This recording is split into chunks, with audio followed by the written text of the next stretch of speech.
Hey there, welcome back to the Uncovered Dish Christian Leadership Podcast, the podcast that uncovers stories, equips leaders, and changes the world. And we are your hosts, James Lee. And Gabby Corbett. And today, our guest is the Reverend Dr. John Huh, who received both his PhD and his MDiv from my alma mater, Princeton Theological Seminary. I'm going to come up with a catchphrase for this. He began serving as the Bryant M. Kirkland Dean of the Chapel and Vice President for Student Life at Princeton in August of 2022. Dean Huh has cultivated a thriving career amidst the intersections of academia, psychology, social justice, and ministry. Previous to his deanship at Princeton, for 12 years, Dr. Huh has served as one of the 3 founding pastors of the New Mercy Community Church, which is a multicultural congregation in Hackensack, New Jersey. Dr. Huh has guided a flourishing ministry with this congregation in a team leadership model with a vision to be the church for the broken. However, most recently, Dr. Huh has just given a workshop to the youth leaders here at Ignite on pastoral care for youth. So thank you so much for being with us today. We're so excited to talk to you. Yeah. I love reading bios because you go, wow, that person's a big deal. I get anxious. I'm like, you hear words like flourishing and you're like, wait, I don't know if it was that, but thank you. We're going to start there, right? We're just going to set the bar very high. I'll take it. Thank you. So tell us a little bit about how you got where you are, what you're doing, what excites you about ministry and life, and snapshot. So my entire bio in a few sentences. Yes, exactly. This is easy. Come on. God called. I didn't want to say yes, and I ended up here. And that's really the summary of it. I grew up under a pastoral family. My father was a pastor. My grandfather was a pastor. Uncles are all pastors. So when you see how the sausage is made behind stage, that's the last thing you want to eat. I did not want to go into ministry. In fact, I told God many, many years, I do not want to go to seminary. I don't want to become an ordained pastor, and many more that came along after that. But one thing led to another, and I really wanted to, at a certain point in my life, I felt convicted to study and practice counseling. I was a psychology major in undergrad, and among other dreams that I've had, I thought maybe one route is to become a therapist. And that really led me to consider, man, I think I need to learn what it means to do counseling in the context of church with the capital C. Because when I grew up, I just felt like churches, maybe it was the ones that I grew up in, just felt like they were really not great at pastoral care and counseling.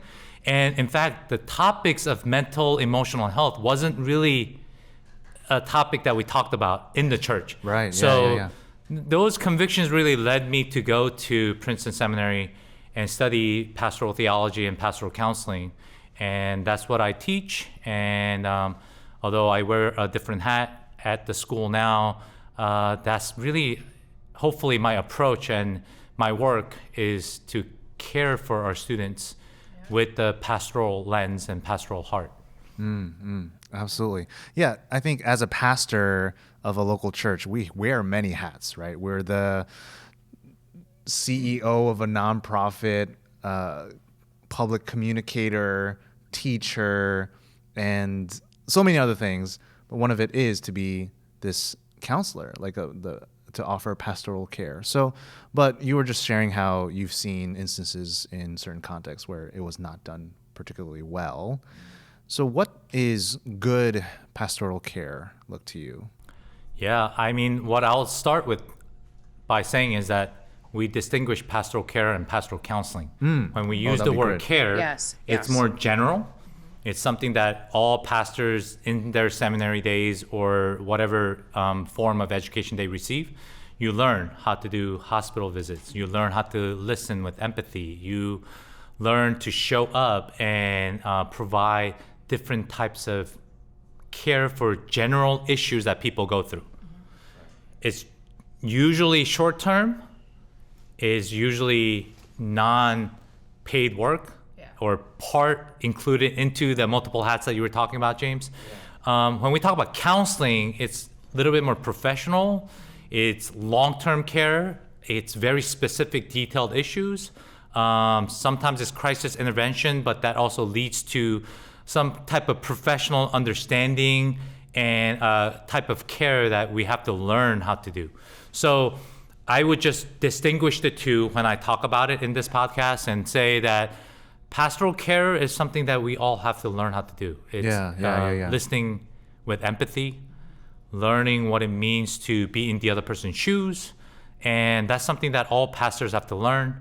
And pastoral counseling, many of us are not trained to be counselors. And honestly, in seminary education, usually these are electives that you choose compared to, let's say, OT, NT studies or systematic theology. I'm not bitter at all. No. But this is not really mandated because it all falls under practical theology of education, homiletics, right, preaching, and counseling. And sometimes it's just kind of, you do it and be trained if you want to.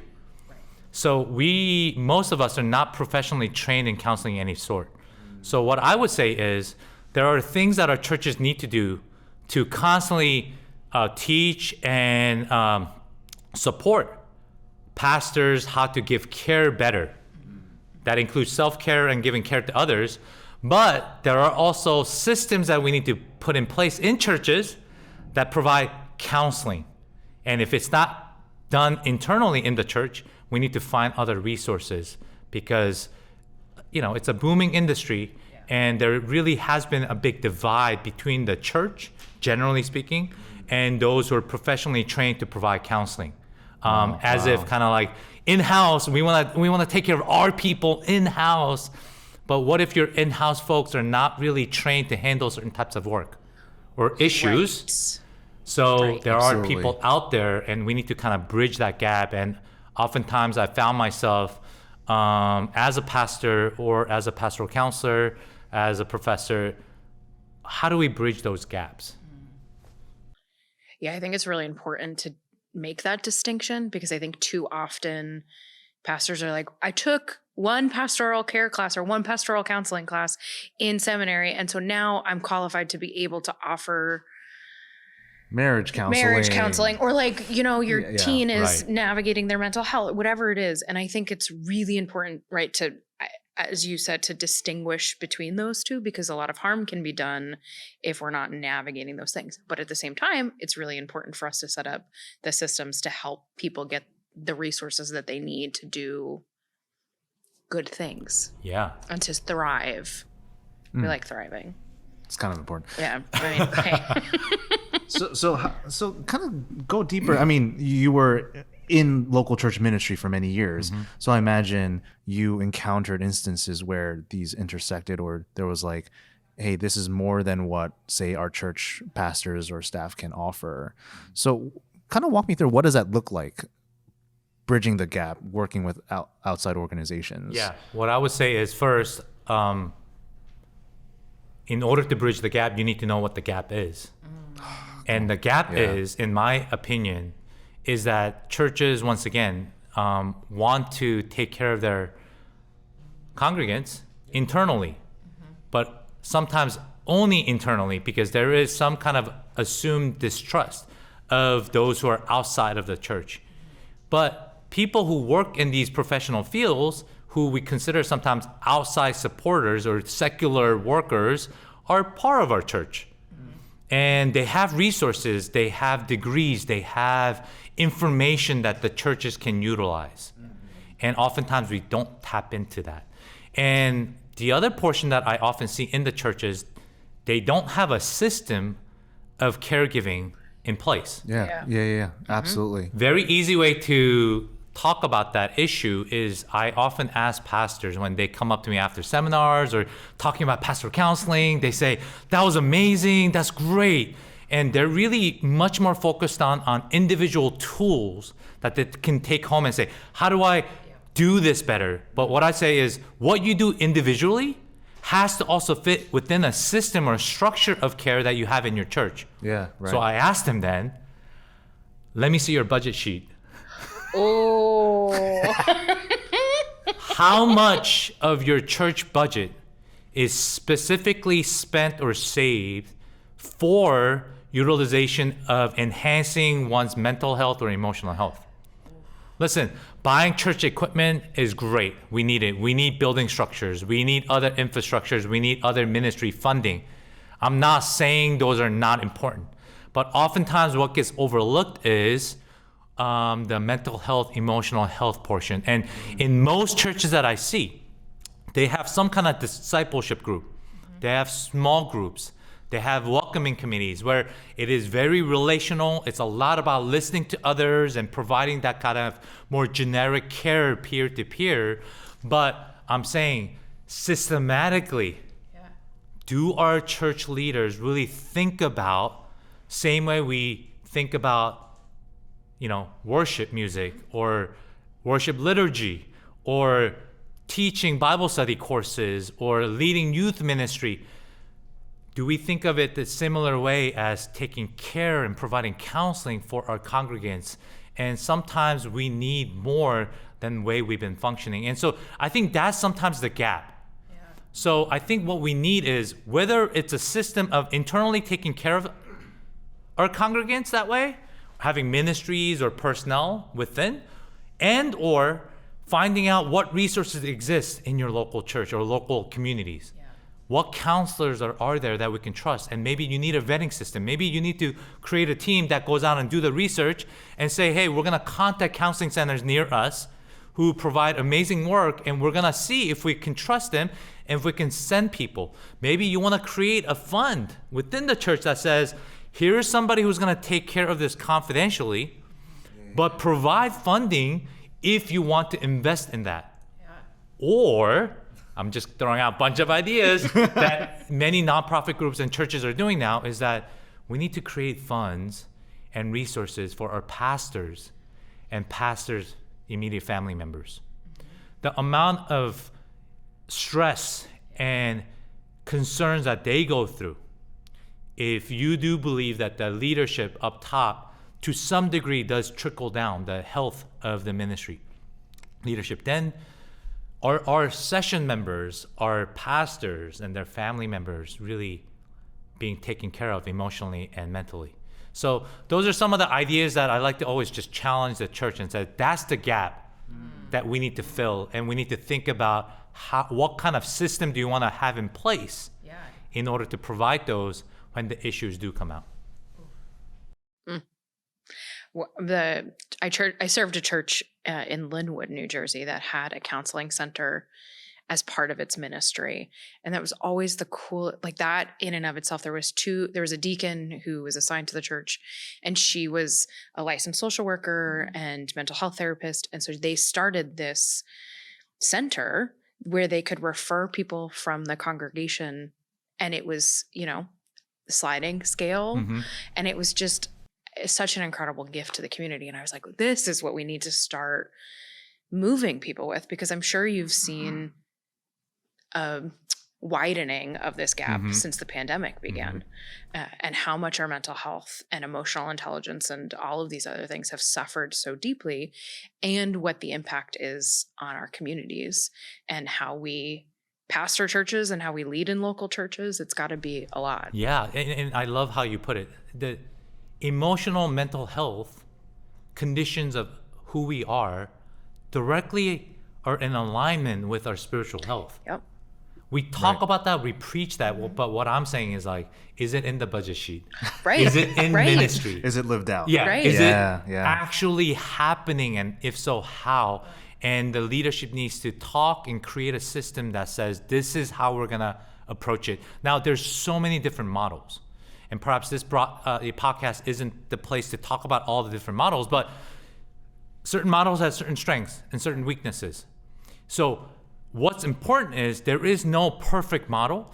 I just want the churches to see what the gap is and seeing if they're taking these issues that we're talking about seriously enough to say, hey, we need some people to look into this, and we have some budget, we have some leadership looking over these concerns, because once again, ultimately, we're not trying to turn the church into psychological centers or counseling centers. That's not the goal. But if we are saying biblically and spiritually our relationship with the Lord and relationship with others are impacted by way we think, way we feel, our relationship with others, then the churches need to also invest, in different ways more than what I'm seeing so far.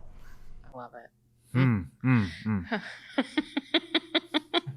Gotta sit with that for a moment. Are you like having flashbacks? Is that what's going on? I'm having like, this is what the future of the church should be. We got to take care of each other. Yeah, and it's happening. It's happening now, and that's what excites me. Yeah. And it's not like these are not new ideas. We've all known this. It's just that I feel like a lot of churches, as the different movements in mental health, emotional health, as the pandemic pressed us to really think about, man, it's important that we have deep relationships and we need physical interactions with each other. And we begin questioning, what is the church for, and what is the uniqueness of what the church provides? Yeah.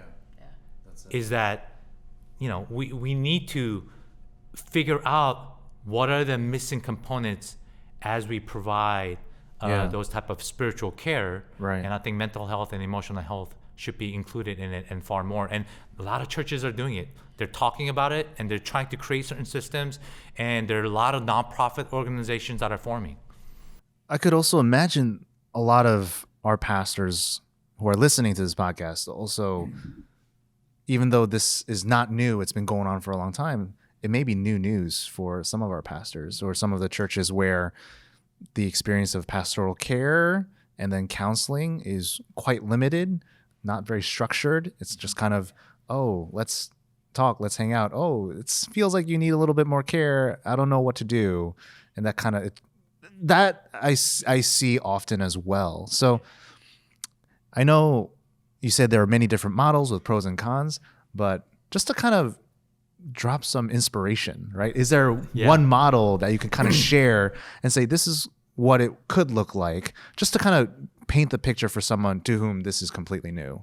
Yeah, I would say easiest place to start, and this kind of maybe my ministry philosophy, is that when something convicts you and you find others who are convicted by the same thing,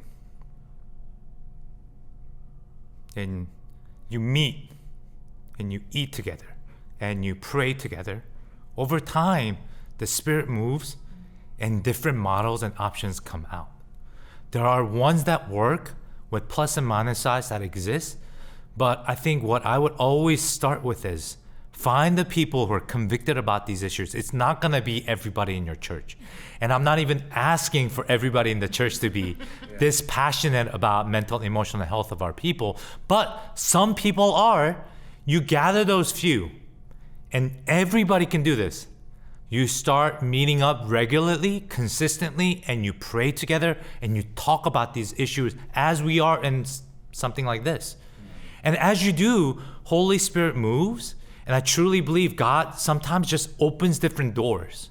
And that's the grace and the love of God that God provides for us. And when that happens, it can be in the ways, the models that traditionally have existed, or sometimes you can leap into different areas and we can be creative and create different structures and systems that work. For example, to share one more traditional model is what I just mentioned. Finding a team in your church, meet convicted folks, and then say, we're gonna take this entire year to go find out what kind of counseling centers and therapists are near us. Yeah. Find out a list of questions that you want to ask in order to vet them. And then go to your church leadership and ask, we found these people, what can we do to encourage our congregation to utilize these services? In fact, press your leadership. Can we subsidize financially? Wow. Can we teach our congregants? Can we preach this? Can we bring in these counselors? If you don't trust them, let's bring them in and do a seminar first. Let's test them out. Yeah. Give them particular topics that they want to talk about and see how your congregant reacts to it. And then create a referral system so that if XYZ issues come out, these are the people in our church who will find out and that we will inform, and then they will take care of how to provide these physical necessary support as well as emotional, psychological support. And referral is usually doable because you don't have to create an internal system of care, but you are finding people around you that works. Yeah. On the flip side, let me give you more of a personal story, if I may, of what happened in northern New Jersey, in Bergen County. So we had an internal pastoral care counseling system within our church that we planted.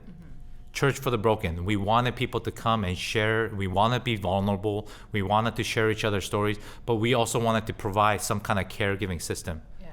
Reality is, unless you're gonna be able to hire full-time personnel to specifically do this work and build out a team to actually do the care, actually do the counseling, it's very difficult. Yeah. And as these requests started piling on, I realized year 5, year 6 in, many pastors in local churches found out, hey, John, we heard that you know these referrals. We know that you can actually see them yourself. Here are people, can you take them? Year 7 came around and I said to myself, I think people are catching on and they actually care about these issues. Yeah. Wow.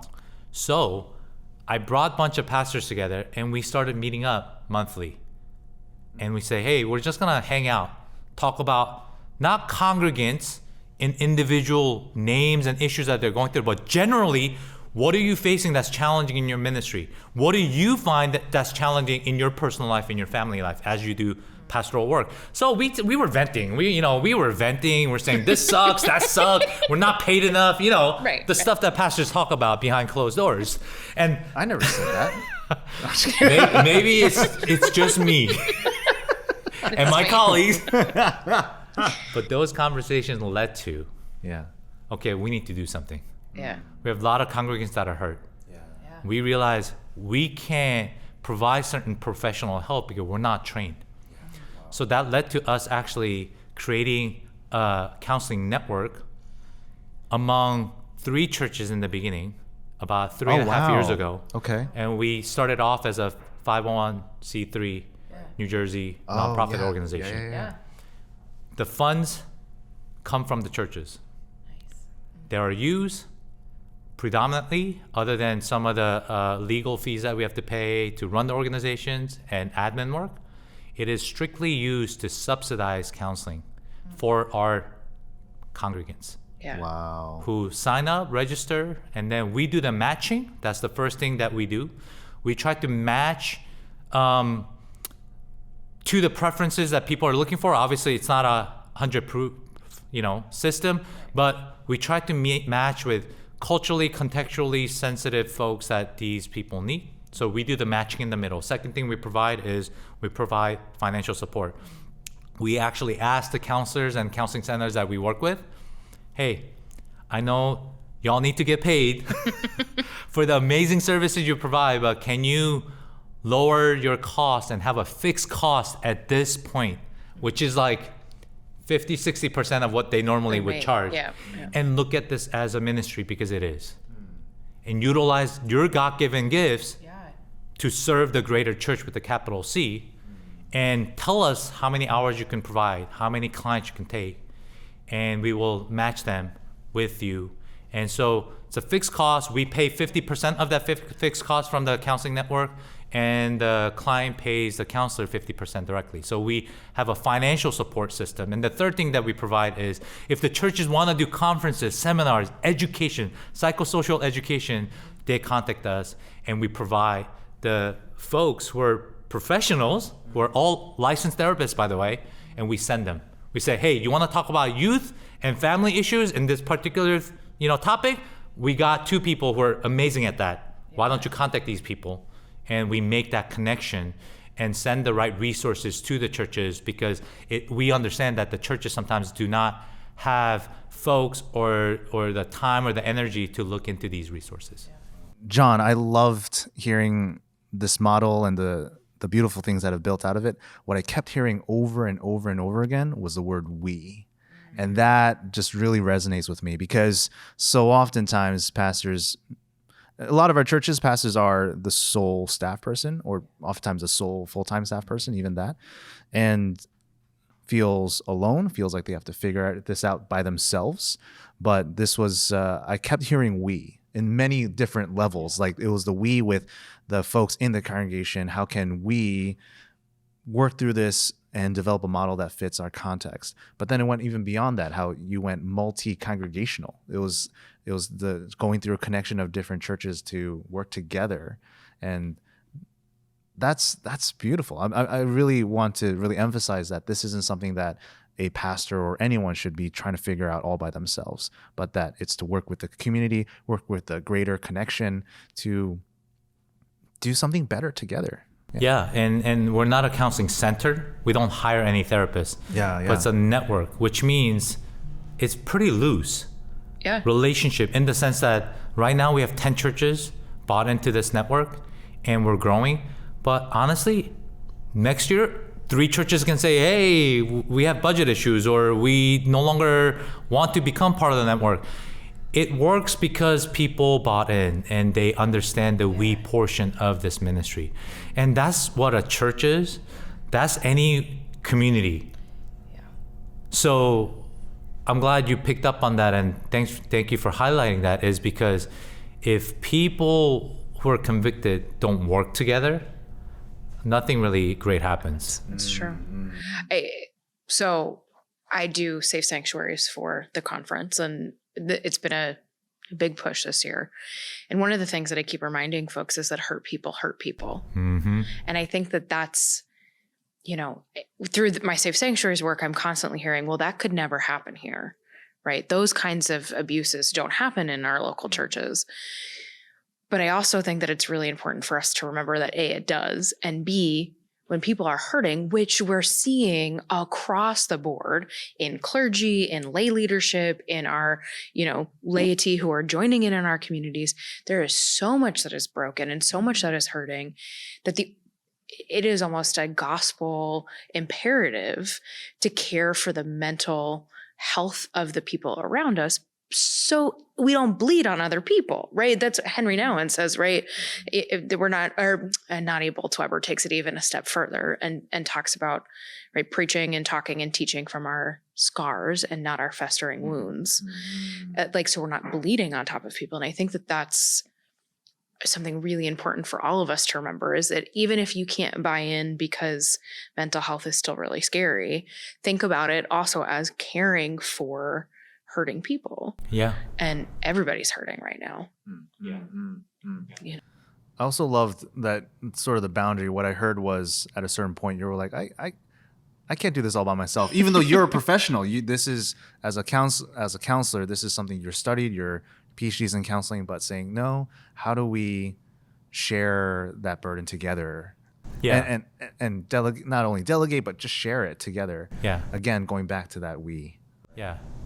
And sometimes it's practical, right? Sometimes it's visional and missional, like we need to do this together. But let's be honest, sometimes it's we, because one church sometimes can't fund such network. Yeah. Well, right. And I think we've become so siloed, and I think James and I think about this a lot with the Methodist Church in general, because we're watching the implosion of our denomination.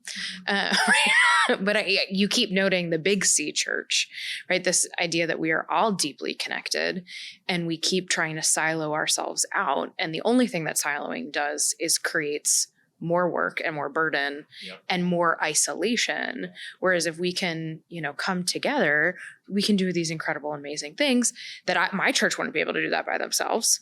But if they partner with all of these other churches, you get to do something really amazing. Yeah. And what's amazing is that those people exist in your churches.